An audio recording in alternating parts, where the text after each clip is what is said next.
Assalamualaikum warahmatullahi wabarakatuh.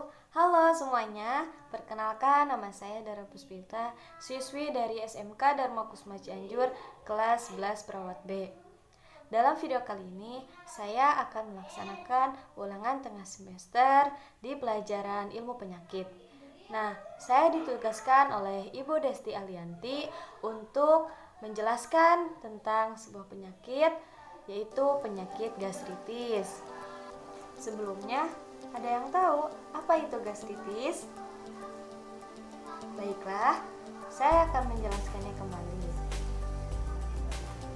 Menurut Suratun dan Luciana 2010, gastritis adalah peradangan mukosa lambung yang bersifat akut, kronik, difus, atau lokal dengan karakteristik anoreksia, rasa penuh dan tidak nyaman pada epigastrium, mual, dan muntah. Dua jenis gastritis yang sering terjadi adalah gastritis superficial akut dan gastritis atrofik kronis.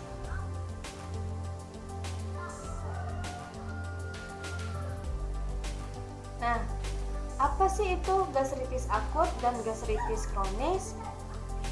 Nah, perbedaannya adalah gastritis akut adalah nyeri epigastrium, mual, muntah, dan perdarahan terselubung maupun nyata. Dengan endoskopi terlihat mukosa lambung, hiperemia, dan udem. Mungkin juga ditemukan erosi dan perdarahan aktif. Sedangkan gastritis kronis adalah kebanyakan gastritis asimptomatik. Keluhan lebih berkaitan dengan komplikasi gastritis atrofik seperti tukak lambung, defisiensi zat besi, anemia, pernisiosa, dan karsinoma lambung.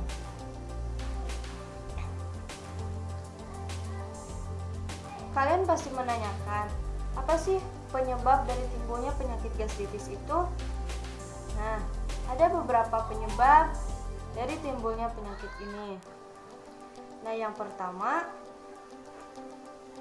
gastritis biasanya disebabkan oleh pola makan yang tidak teratur.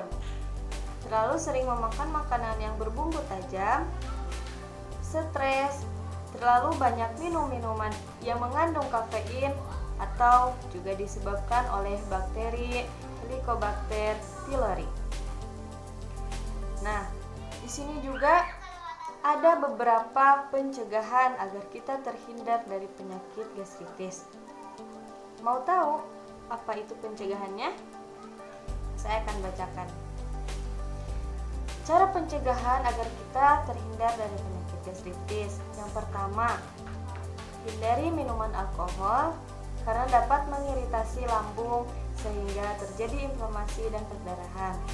Yang kedua, hindari merokok karena dapat mengganggu lapisan dinding lambung sehingga lambung lebih mudah mengalami gastritis dan tukak ulkus. Dan rokok ini dapat meningkatkan asam lambung dan memperlambat penyembuhan tukak.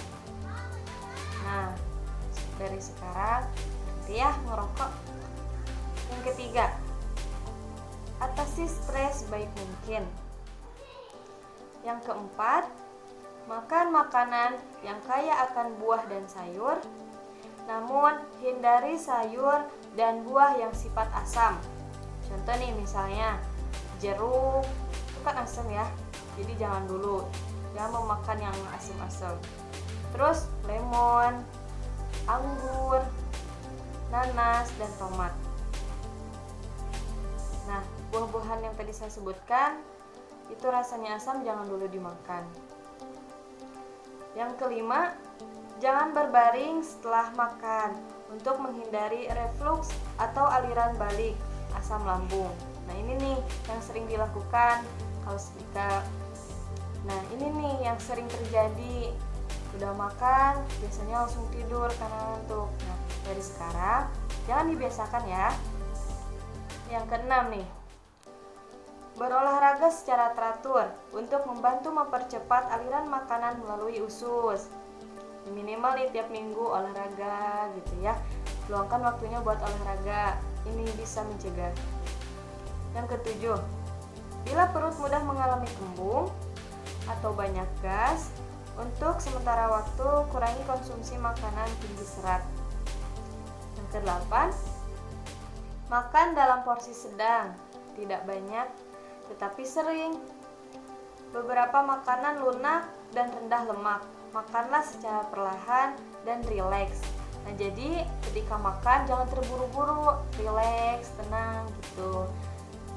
Nah, itu dia beberapa pencegahan agar kita terhindar dari penyakit gastritis. Nah, sebelumnya nih, apa kalian semua tahu berapa jumlah orang yang terkena penyakit gastritis di Cianjur? Nah, saya akan kasih tahu.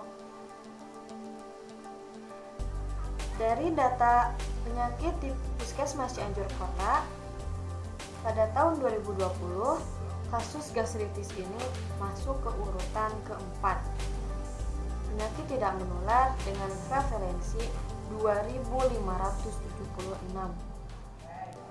Banyak bukan? Nah, kasus yang paling banyak terjadi pada perempuan nih. Ya, pada perempuan. Kenapa?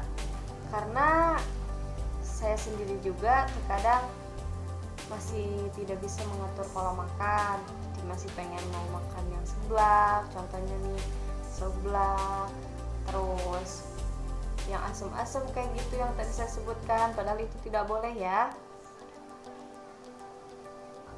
Kenapa bisa terjadi penyakit gastritis?